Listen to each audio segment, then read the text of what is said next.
Une guerre nucléaire entre l'Iran et Israël est inévitable. C'est pas moi qui le dis, c'est l'ancien président de la Russie, Dimitri Medvedev. L'Ukraine a proposé une trêve énergétique à Moscou. La Russie, elle, a balayé toute idée de cesser le feu. Pendant ce temps, Zelensky parcourt les pays du Golfe en se présentant comme la solution miracle au drone iranien.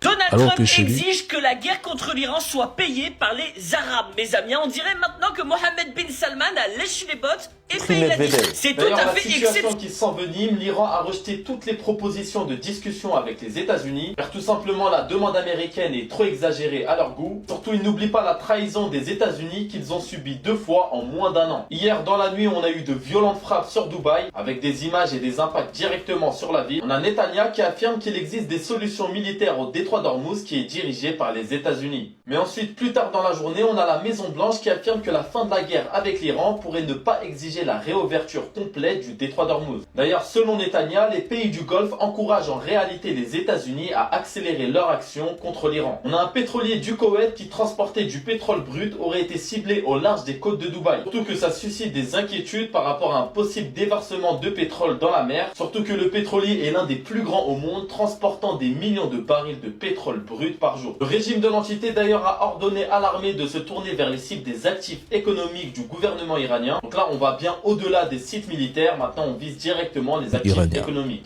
Alors que chez lui, ce même drone Shahed plonge régulièrement son pays dans le noir total. Si même des installations militaires américaines dans les pays du Golfe n'ont pas réussi à neutraliser les menaces iraniennes, c'est Zelensky qui viendrait garantir la sécurité des autres? Et puis une question simple. Pourquoi demander une pause? C'est lui qui affirme que la Russie perd 50 000 soldats par mois, qu'elle recule, que les territoires sont déjà repris. Alors pourquoi souffler la Pâque si la victoire est si proche?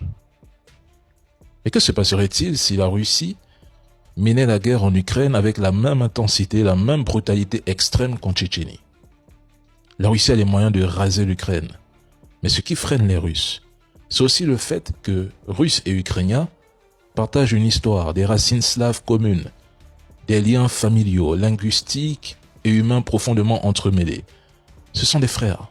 Comme en Afrique, on pousse des pays frères séparés par des frontières artificielles tracées par les Occidentaux à s'entretuer. Est-ce que les Occidentaux réalisent que, pendant qu'ils s'enlisent dans des crises majeures entre la guerre en Ukraine et celle en Iran, la Russie, elle, transforme le chaos en opportunité économique?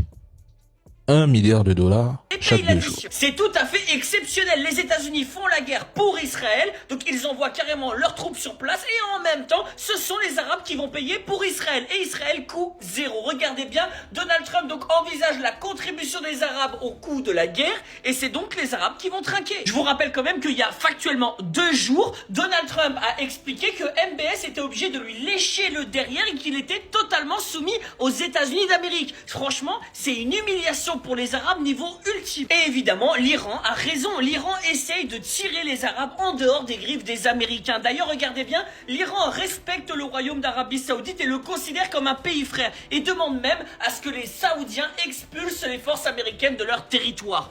Les Iraniens essayent de sauver les Arabes des bras des Américains. Alors annonce à tous les hommes libres, mes amis, que vous soyez arabes ou pas, que vous soyez arabes ou occidentaux, un homme comme Donald Trump, ce n'est pas un allié. C'est quelqu'un qui vient chez vous, qui s'invite chez vous, et qu'en plus de ça, vous devez supporter en train de côtoyer votre jeune femme.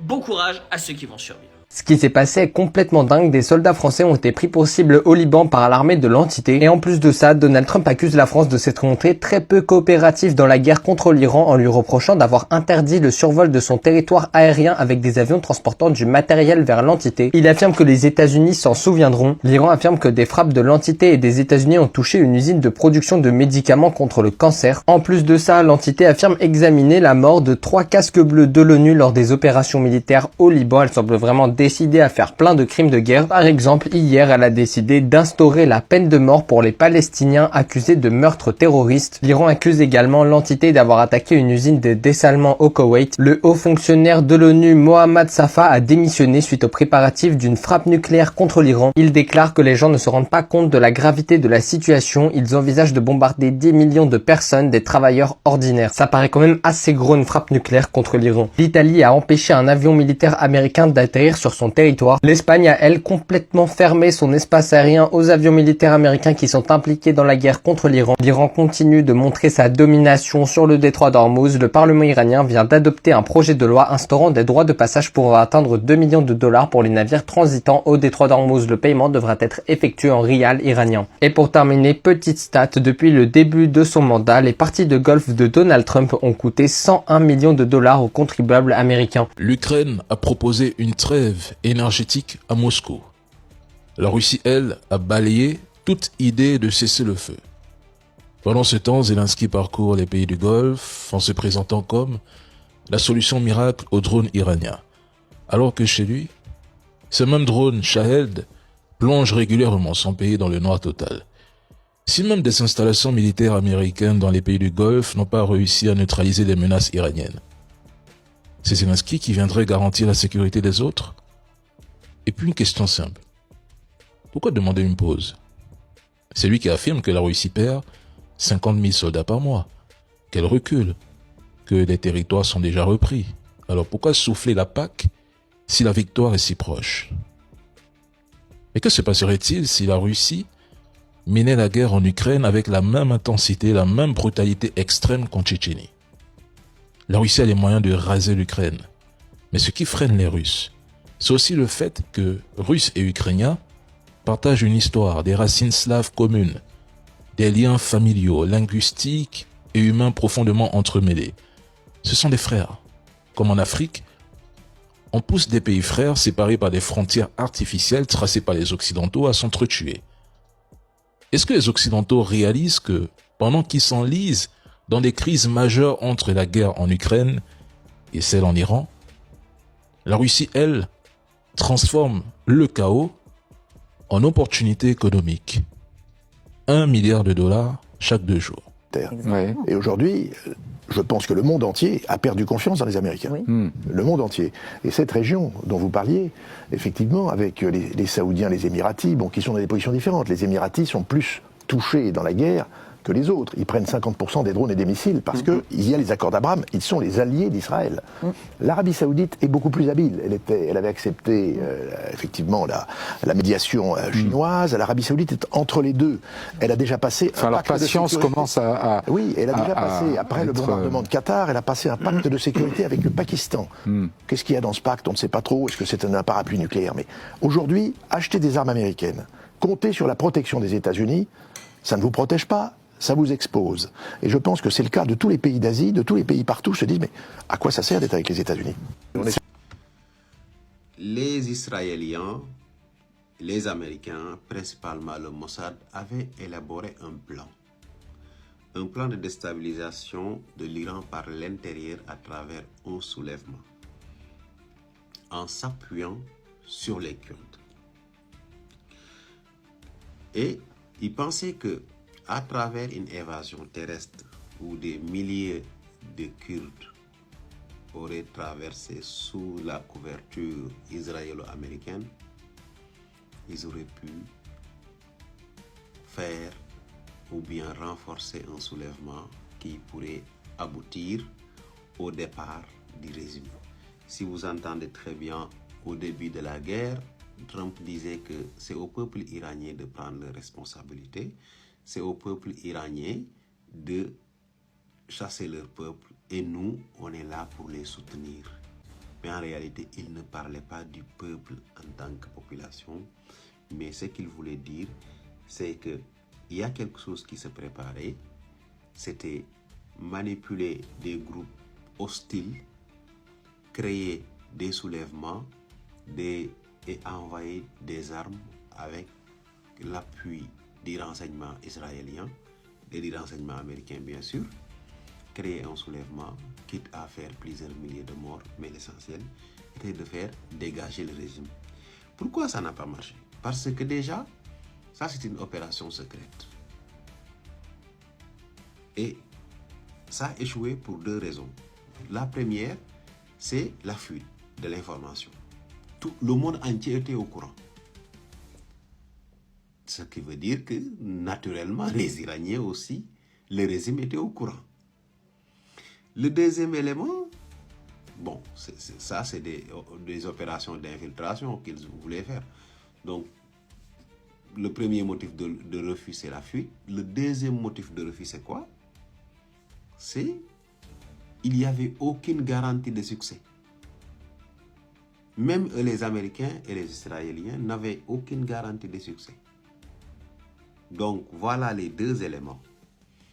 Donc, ce soutien-là, ils allaient passer par le Kurdistan irakien pour se rendre dans le nord-ouest de l'Irak, sous forme de couverture aérienne, américano-israélienne, dans le but de déclencher un soulèvement plus large contre le régime. Voilà exactement les mots qu'ils voulaient faire. Je le répète, cette opération visait à soutenir des dizaines de milliers de combattants kurdes qui auraient traversé le Kurdistan irakien pour se rendre dans le nord de l'Iran sous forme ou bien sous une forme ou bien sous une forte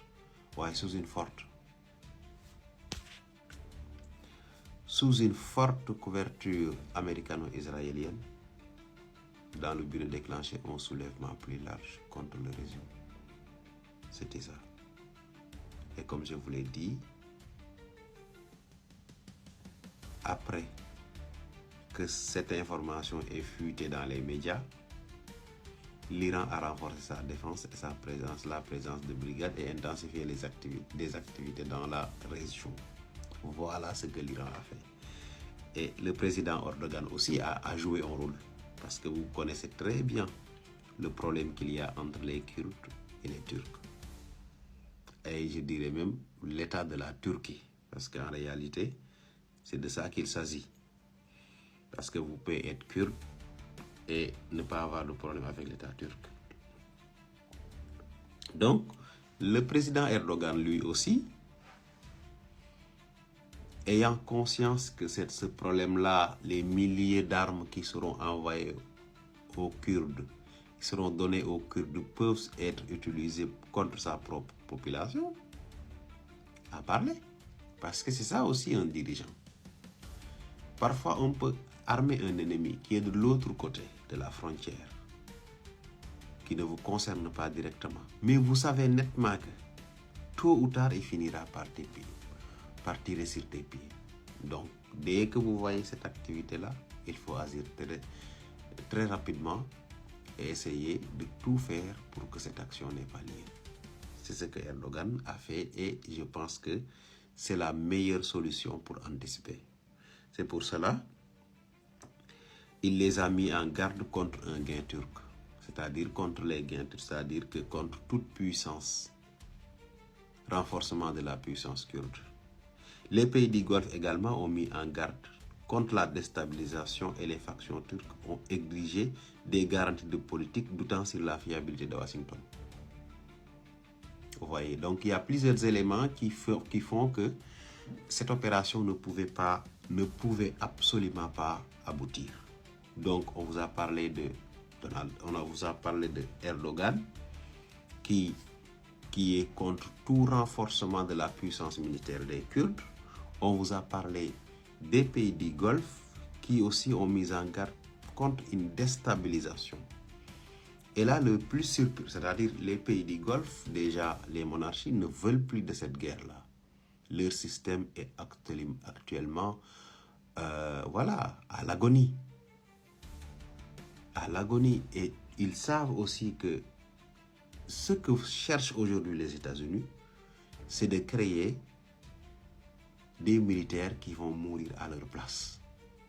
Et ils vont s'occuper tout simplement de la vente d'armes. C'est pour cela, vous voyez que les pays du Golfe, depuis le début de la guerre, on les bombarde, mais vous ne les voyez pas riposter. vous ne les voyez pas parler d'opération terrestre. Parce qu'ils savent, ils savent que derrière ce jeu américain-là, il y a une stratégie économique. Les États-Unis savent qu'ils ne peuvent pas gagner la guerre, mais il faut se cacher derrière un pays ou bien une faction, en tout cas des peuples qui sont capables de faire la guerre à leur place, et les États-Unis vont se charger uniquement d'envoyer des armes, de se remplir les poches. Quand tout le monde sera affaibli, c'est là qu'ils viendront, les Américains, et écraser tout le monde et rester chef. Mais les monarchies du Golfe, quel que soit parfois le débat que j'ai, les idées ou bien mon opinion envers eux, là il faut reconnaître que leur calme aujourd'hui et leur refus catégorique d'entrer en guerre avec l'Iran est une stratégie très bien réfléchie. Parce que là, il y a pire et le moins pire. Vraiment, le moins pire, c'est ce qu'ils ont fait là. Et entrer en guerre serait le pire. Parce que leur population allait être tuée par milliers. Et c'est leurs enfants qui allaient mourir aussi. Et leur économie allait s'effondrer pour plusieurs décennies. Et ça, c'est pas souhaitable. C'est pour cela qu'ils ont très bien compris. Maintenant, il y a un quatrième paramètre, ou bien un dernier paramètre qui fait qu'aujourd'hui, cette opération n'a pas marché, c'est les Kurdes eux-mêmes. Les Kurdes pensent que les Américains ne sont pas fiables. Les Kurdes pensent que la parole américaine n'a absolument pas de valeur. C'est pour cela qu'il faut faire très attention. Parce qu'on a vu en Syrie ce qu'ils ont fait. Ils les ont soutenus, donné des armes, ils les ont pris contre Assad. À un moment donné, ils se sont retirés et les Kurdes se sont fait massacrer. Et les Kurdes ont en mémoire cette trahison américaine. L'Américain n'a pas sa parole quand il s'agit de business. Et derrière cette guerre se cache l'argent. Trump l'a dit. Donc, il est absolument clair que cette opération ne pourrait, même si ils ont évoqué la fuite dans les médias comme principal moteur, il y a un élément qui est là. Les Kurdes n'ont pas confiance aux Américains. Les Kurdes ont été sacrifiés en Syrie par les Américains. Et ils ne peuvent pas l'oublier. Et ils ne veulent pas que cela se reproduise. Et si vous voyez aujourd'hui donc qu'ils doutent sur la politique de Washington, l'absence déjà de garantie et la fiabilité de la parole américaine. La parole américaine n'a pas de valeur. Et les Kurdes le savent parce qu'ils ont été victimes de ça. Tout le monde pensait que ce sont au début de la guerre de la Syrie, tout le monde pensait que ce sont les Kurdes qui allaient prendre le contrôle de Damas. Oui, parce que tellement on nous en parlait. Hein? Tellement il y avait une propagande derrière, mais on a vu la suite. Les Américains se sont levés un jour, ils ont arrêté de leur soutenir, et voilà, ils étaient là, exposés à toutes les violences de l'armée de Bachar al-Assad. Et oui, peut-être que Donald Trump serait prêt à faire des compromis. C'est en tout cas ce que rapporte la presse américaine, plus précisément le Wall Street Journal. En privé, le président américain dit à ses conseillers qu'il est prêt à mettre un terme à la guerre, même si le détroit d'Ormuz n'est pas finalement rouvert. Vous avez bien entendu, ça va complètement à l'encontre de ce qu'il a dit publiquement jusqu'alors ces derniers jours.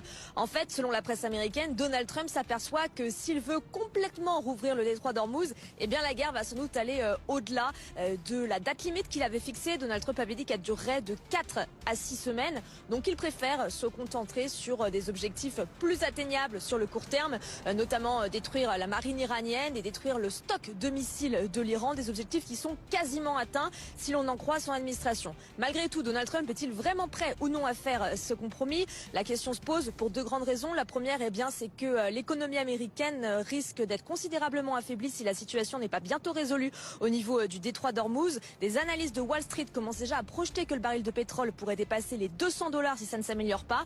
Et puis il faut dire quand même que Donald Trump conserve toutes ses options. Des milliers de soldats supplémentaires sont arrivés au Moyen-Orient ces derniers jours, avec notamment ces dernières heures ces parachutistes de la 82e division aéroportée.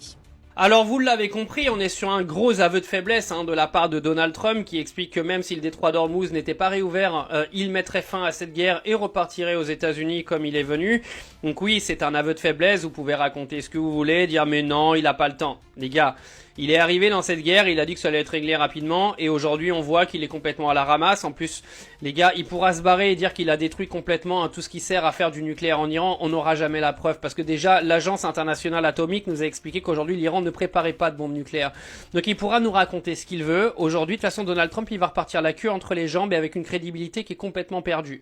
Et ça parce que l'Iran lui a mis une fessée. Que ça vous plaise ou non, Une guerre nucléaire entre l'Iran et Israël est inévitable. C'est pas moi qui le dis, c'est l'ancien président de la Russie, Dimitri Medvedev. D'ailleurs, la situation qui s'envenime, l'Iran a rejeté toutes les propositions de discussion avec les États-Unis, car tout simplement la demande américaine est trop exagérée à leur goût. Surtout, ils n'oublient pas la trahison des États-Unis qu'ils ont subi 2 fois en moins d'1 an. Hier, dans la nuit, on a eu de violentes frappes sur Dubaï, avec des images et des impacts directement sur la ville. On a Netanyahou qui affirme qu'il existe des solutions militaires au détroit d'Ormuz qui est dirigé par les États-Unis. Mais ensuite, plus tard dans la journée, on a la Maison Blanche qui affirme que la fin de la guerre avec l'Iran pourrait ne pas exiger la réouverture complète du détroit d'Ormuz. D'ailleurs, selon Netanyahou, les pays du Golfe encouragent en réalité les États-Unis à accélérer leur action contre l'Iran. On a un pétrolier du Koweït qui transportait du pétrole brut aurait été ciblé au large des côtes de Dubaï. Surtout que ça suscite des inquiétudes par rapport à un possible déversement de pétrole dans la mer. Surtout que le pétrolier est l'un des plus grands au monde, transportant des millions de barils de pétrole brut par jour. Le régime de l'entité d'ailleurs a ordonné à l'armée de se tourner vers les cibles des actifs économiques du gouvernement iranien. Donc là, on va bien au-delà des sites militaires. Maintenant, on vise directement les actifs économiques. Aïe, aïe, aïe, aïe, depuis ma position très nucléaire. Les États-Unis, mes amis, les Américains vont chasser Donald Trump. Le prix de l'essence a atteint 4 $ aux États-Unis. Depuis qu'il mène sa guerre du côté du Moyen-Orient, on ne voit même pas le résultat. Selon lui, il a gagné la guerre. C'est fini, c'est terminé. Depuis que le détroit d'Ormuz est fermé, les amis, c'est incroyable. Même, selon les informations de ça va les gars. Le prix du kérosène a augmenté. Les gens, aujourd'hui, sont en train d'annuler les billets d'avion. Parce que les prix sont en train de grimper, les gars. C'est vraiment un truc de fou. C'est incroyable. Là, les Américains, maintenant, sont obligés de mettre le carburant dans leur voiture à 4 $. C'est incroyable. Le prix de l'essence a atteint 4 $ le gallon aux États-Unis pour la première fois depuis 2022. Je vous avais dit quoi? On vous parle depuis 1 an, les gars. Je vous parle depuis 1 an. Je vous dis que si vous attaquez l'Iran, le monde va en cacahuète. Je vous avais dit ça, les gars. Je suis le général des infos nucléaires. On vous a parlé, ça fait depuis 1 an qu'on vous parle. Je vous ai dit que si Donald Trump attaque l'Iran, soit il va lui-même capituler, arrêter sa guerre, c'est ce qu'il est en train de faire en ce moment. Il veut lâcher, bien évidemment, les Européens. Il veut partir, il va arrêter sa guerre. Il dit aux Européens d'aller chercher le pétrole parce que lui, il a déjà tout fait, etc. Alors que il disait que la puissance américaine se vantait de la puissance américaine pour dire que, oui, vous savez très bien, les États-Unis sont une puissance américaine. Ça n'a rien à voir avec la puissance américaine. Vous pouvez être une puissance américaine, mais si vous n'avez pas de stratégie de guerre, vous ne pouvez pas gagner la guerre. Et là, la stratégie, bien évidemment, de l'Iran, c'est la fermeture du détroit d'Ormuz. C'est tellement simple que ça. Donc, ce qui fait grincer des dents, vous devez savoir, aux Américains ou aux Israéliens. Donc, le prix de l'essence, du carburant aux États-Unis, 4 $. Le gallon, c'est vraiment un truc de fou, c'est fini là. Trump est obligé d'arrêter sa guerre. Il va forcément lui-même capituler, je vous dis les gars. Je vous dis, l'Iran a gagné la guerre. Vous voulez pas, c'est comme ça. C'est la stratégie de la guerre. Ce n'est pas de déposer des bombes et des bombes qui fait que vous gagnez la guerre. C'est la stratégie. Et l'Iran a compris. Et raison pour laquelle que les Iraniens ont dit que l'Iran ne repose pas sur une seule personne, mais repose sur un système. Et ils ont mis un système en place, les gars. Détroit d'Ormuz, pas seulement fermé. Ils ont permis maintenant, vous devez le savoir, c'est fini. Le Parlement iranien a adopté la loi. 2 millions de $, équivalent au yuan chinois, pour passer le détroit d'Ormuz. C'est fini. Les bateaux pétroliers des Émirats Arabes Unis sont bloqués. Les bateaux, bien évidemment, vous devez savoir, des pays alliés sont bloqués. Là, c'est fini. Et l'Iran est devenu riche. Parce que maintenant, ils font passer les bateaux, ça part en Chine. L'Iran devient de plus en plus riche par rapport à la guerre. Et vous pensez qu'ils vont arrêter la guerre? Du côté de la Russie, ils deviennent de plus en plus riches aussi. Parce que, du côté aussi, vous savez très bien, du détroit d'Ormuz, c'est fermé. Donc, la Russie se gave. Donald Trump, en rentrant dans cette guerre, n'a pas du tout vu les spécialistes. Et bien évidemment, en économie et surtout après, avant d'engager cette guerre, les conséquences, les inconvénients, etc. Mais, Vous savez très bien, il a écouté Benjamin Netanyahu, il s'est lancé dans cette guerre, et voilà. Dis-moi en commentaire qu'est-ce que t'en penses. N'hésite pas de partager la vidéo sur ta toi. Ne pas rater d'autres vidéos très nucléaires. Ciao, ciao. Big information du jour, on est le 31 mars 2026 et j'ai des choses à vous dire. En ce moment, c'est très électrique avec les États-Unis. Plusieurs pays semblent vouloir décider par eux-mêmes. Donc là, devant nous, nous avons plusieurs pays qui ont fermé leurs espaces aériens. Aux États-Unis. Alors Donald, on n'est pas content ? Les pays qui ont fermé leurs espaces aériens à l'armée américaine, il y a l'Espagne qui a commencé en premier, l'Italie, la France également, la Suisse également.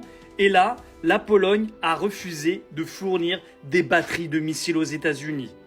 Ça sent mauvais toute cette histoire. Et c'est quelque chose qui est incroyable, c'est du jamais vu. Pour une fois, les Européens prennent eux-mêmes leurs propres décisions et mettent de côté pour la première fois un président américain. Il se fait tourner le dos par l'Europe, enfin par les plus puissants de l'Europe. Il manque plus que l'Allemagne et là, on est bien parti. La question qui se pose, quand est-ce qu'on va bloquer l'espace aérien également à Israël ? Parce que les Américains, ils n'y sont pas pour rien dans ce problème. Et vous le savez très bien. À moins que tu sois dans le déni, allez, dis-moi ce que tu en penses dans les commentaires. Et je te dis à demain pour une autre info. Enfin l'arrêt du conflit au Moyen-Orient, la solution vient d'être trouvée par la Chine et le Pakistan. En attendant, une nouvelle cible est maintenant dans le viseur de l'armée iranienne à partir du 1er avril, c'est-à-dire demain. Voici l'essentiel de l'actu de ce mardi 31 mars. Il est environ 19h à Paris. L'armée iranienne vient d'annoncer que les entreprises américaines du secteur des hautes technologies seront sa prochaine cible à partir de demain. L'Iran les accuse d'espionnage et voilà comment il le justifie. Étant donné que l'élément principal dans la conception et le repérage des cibles d'assassinat est constitué par les entreprises américaines des secteurs de la haute technologie et de l'IA, ces institutions seront désormais des cibles légitimes pour nous. Les entreprises concernées sont Google, IBM, Dell, Meta, Cisco et plein d'autres. Je vous mets la liste complète dans la partie commentaires. Et enfin, la Chine et le Pakistan se sont donnés à fond pour présenter un plan en 5 points pour mettre fin au conflit. Ils proposent un cessez-le-feu immédiat, l'arrêt des attaques sur les infrastructures énergétiques, la reprise rapide de la circulation des navires dans le détroit d'Ormuz. En vrai, et je suis désolé de l'avoir tourné de cette façon, ce plan ne sert en rien les intérêts de la République islamique, puisqu'il ne parle pas du tout de la souveraineté iranienne. Dites-moi si vous en êtes d'accord ou pas, mais je pense que le seul et unique plan qui vaille, c'est que les Américains dégagent de là, parce que ce ne sont quand même pas les Iraniens qui sont allés les chercher. J'ai pas dit les amis, hein? Après la saison 1, saison 2, saison 3, saison 10 000, celle que vous voulez, je vous ai dit que 2026 allait être une grande bascule sur l'hégémonie américaine et israélienne. Prépare-toi à ce que je vais te montrer, parce que je vais te montrer ce qui vient de se passer entre le 21 mars et le 31 mars 2026. Donc une intervention qui devait soi-disant durer 3 jours pour faire tomber le régime, mettre le peuple dans la rue et changer de régime en Iran. Ce 22 mars, Trump nous prévient qu'il perd patience. 48 heures à l'Iran pour ouvrir totalement le détroit d'Ormuz. 2 jours après, l'Iran lui répond « Vas-y, tu verras ce qui va se passer ». Et là, notre cher Donald Trump allonge son ultimatum donc de 5 jours. Il estime que les négociations sont en cours, mais Téhéran dément. Donc là, la tension monte. Frappe israélo-américaine sur Natanz, le jour 22. L'Iran réplique en suivant sur un site nucléaire en Israël. Ce 27 mars 2026, cette fois-ci, il nous dit il repousse l'ultimatum à 10 jours. Je vous le dis les amis, tout ça n'est qu'une putain de guerre spectacle. J'arrive même pas à suivre tout ce qui se passe tellement ça change toutes les 24 heures, voire toutes les heures. Et aujourd'hui, nous avons nos propres journalistes et nos médias qui commencent à nous sortir la petite mélodie. Écoute ça. C'est un retournement de situation, pardon. Rappelez-vous, il y a encore quelques jours, on est au 31e jour de guerre. Hein. Il y a peut-être 20 jours, on disait c'est de la propagande iranienne de dire qu'ils pourraient user l'État d'Israël. On disait c'est l'image qu'on a vue tout à l'heure du Hawaii, ça ressemblait à des propagandes par IA de l'État islamique. Et là, ils réussissent ce genre de... la capacité iranienne de nuisance. Non, mais une fois de... Je finis juste pour des simples. Là, on voit bien qu'ils gèrent leur stock. Ils n'en ont pas énormément, mais ils en tirent quelques-uns par jour et ils exercent le pouvoir maximum de nuisance, et y compris comme avec l'avion, c'est-à-dire que l'effet politique, l'effet médiatique donne l'impression d'une... Je l'ai dit, ça change toutes les heures les amis. Regardez ce matin à 11h08. Donald Trump serait prêt à mettre fin à la guerre en Iran sans que le détroit d'Ormuz ne soit rouvert. C'est en tout cas ce que rapporte la presse américaine, plus précisément le Wall Street dit à ses conseillers qu'il est prêt à mettre un terme à la guerre, même si le détroit d'Ormuz n'est pas finalement ouvert. Donc en gros les amis, les Yankees et Israël ont tout simplement pris une putain de branlée. Une leçon stratégique. Oui, il faut le voir. Regardez, toutes les bases américaines au Moyen-Orient ont été sautées. Tout ce qui est radar, leur dernier avion AWACS, sur 16, il en reste plus que 15. Ils en ont démonté un. Vous l'avez bien vu. Le tir à plus de 4000 km sur Diego Garcia. En gros, l'Iran a prouvé en fait à tous les pays en fait du Moyen-Orient comme quoi on pouvait tenir tête aux États-Unis juste avec une stratégie. Je vous dis et je vous le répète, l'hégémonie américaine et israélienne dans le monde va basculer en 2026. Donald Trump et ses sbires sont en train de jeter la patate chaude à ses alliés et ils sont en train de prendre la poudre d'escampette. Si tu n'as pas compris, assieds-toi.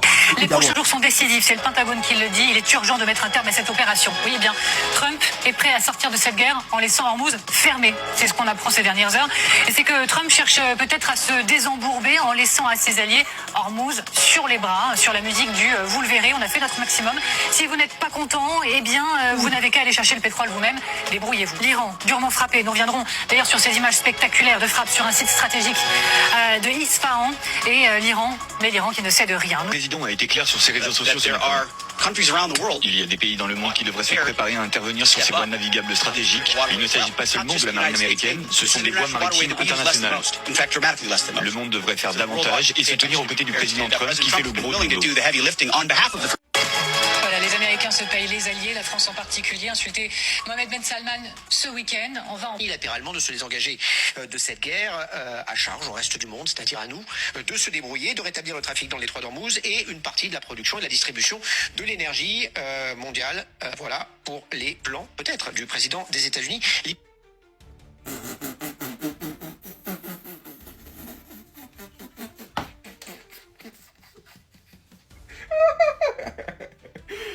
Poudre d'escampette, patate chaude. Mettez-moi tous les termes en commentaire. Allez, mettez-moi tous les termes en commentaire. Mais d'abord, on se calme pour donner les infos du jour. Le Pete Hegseth là, il fait moins le malin. Il dit, on doit se dépêcher pour sortir de cette guerre. Il dit, les jours à venir seront cruciaux ou déterminants. Je ne sais pas si il veut parler de la poudre d'escampette ou s'ils ont caché une opération à venir. Peu importe, ça ne donnera rien du tout. Et ils disent, finalement, le détroit d'Ormuz, on va laisser les choses comme ça en l'état. En l'état. Voilà, si tu n'as jamais compris la définition de en l'état, je ne parle pas de l'état comme le gouvernement. En l'état, c'est exactement ça. On va laisser le détroit d'Ormuz en l'état pour se barrer. Non, celui-là est en... Je ne sais plus quoi faire pour Donald Trump et ses sbires. Ah non, mais vas-y, là, c'est une masterclass en fait. Ils sont venus, ils ont mis l'appareil partout et ils vont se prendre leur clic et leur claque pour se barrer. Les pays du Golfe, finalement, ça nous disait que non, finalement, les pays du Golfe, ah non, ils veulent que Donald Trump il continue. Non, actuellement, c'est la division en plus. C'est la division dans les pays du Golfe. Aujourd'hui, ça s'est officialisé avec la prise de parole, je crois, des Qataris pour dire on veut que tout ça, ça finisse. Et on est tous unanimes. Et il y en a qui disent ça se cache pour parler à Trump. Mais au lieu de vous cacher, prenez la parole pour dire continuez la guerre Trump. Eh ben non. Eh ben non. Comme je me marre et en même temps je donne les infos.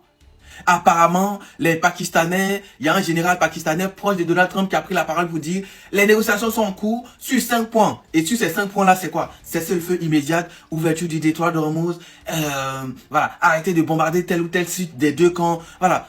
En gros, tout ce qui est en faveur de Donald Trump pour sortir de ce bourbier, et vu qu'il est proche de Donald Trump, les Iraniens, vous savez que les Iraniens, ils ne vivent pas dans un mauvais rêve, ils répondent tout de suite. Ils ont dit, niet.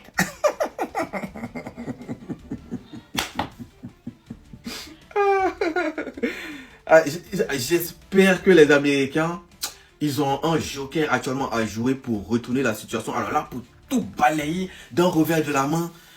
Sinon, première puissance mondiale. Attends, c'était la patate chaude. Ah non, mais c'est les alliés. Ceux qui se servent avec le pétrole et le gaz des pays du Golfe vont se débrouiller pour ouvrir le détroit d'Ormuz. What the f... 3 infos à vous donner en ce mardi 31 mars. Écoutez bien la dernière parce que c'est un scandale international et Israël va à un moment donné devoir payer auprès de la Cour pénale internationale. Pour que les choses soient bien claires. Première information, 3 blessés en Arabie Saoudite suite à des débris de drone qui sont tombés sur Riyad. Donc ça c'est la première information. Deuxième information, 8 blessés également dans le centre d'Israël pour les mêmes raisons. Des débris qui seraient tombés sur la population et 8 blessés ont été envoyés vers l'hôpital. Mais l'information majeure qui est tombée hier au Parlement israélien, Israël a voté une loi pour la peine de mort pour les prisonniers palestiniens qui seront considérés comme des terroristes, sachant qu'aujourd'hui Israël colonise l'intégralité de la Palestine, de la Cisjordanie, et un terroriste pour Israël, c'est quelqu'un qui se défend de se faire virer de son habitation. Il est considéré comme un terreau et donc va mériter la peine de mort. C'est passé au calme, aucun média en France ne s'est scandalisé de cette situation, c'est-à-dire qu'aujourd'hui, Israël se donne le droit de pendre des prisonniers palestiniens qui en gros se sont défendus pour ne pas perdre leur logement ou ne pas perdre leur terre, qu'on mette une peine de mort pour des terroristes par exemple qui ont tué pendant les attentats du 7 octobre, je le comprends complètement, j'ai pas de problème avec ça. Par contre le problème c'est qu'Israël considère aujourd'hui des gens qui se défendent, même des enfants de 14-15 ans comme des prisonniers de guerre, et ça c'est absolument scandaleux qu'aujourd'hui le monde ne réagisse pas à ça, c'est-à-dire qu'il y a des gens qui vont se faire exécuter en Israël parce qu'ils se sont défendus pour ne pas perdre leur terre. Arrivé un moment, ça commence à bien faire, il va falloir dénoncer, il va falloir que les médias occidentaux portent un minimum leurs couilles, parce que ce qui est en train de se passer, les gars, c'est un scandale international. D'accord ? C'est encore un génocide qui continue en Israël sans que personne ne le dénonce. Donc arrivé un moment, ça commence à bien faire. Donc dites-vous ce qui va se passer en Israël, là c'est clairement des meurtres de masse, que les choses soient claires.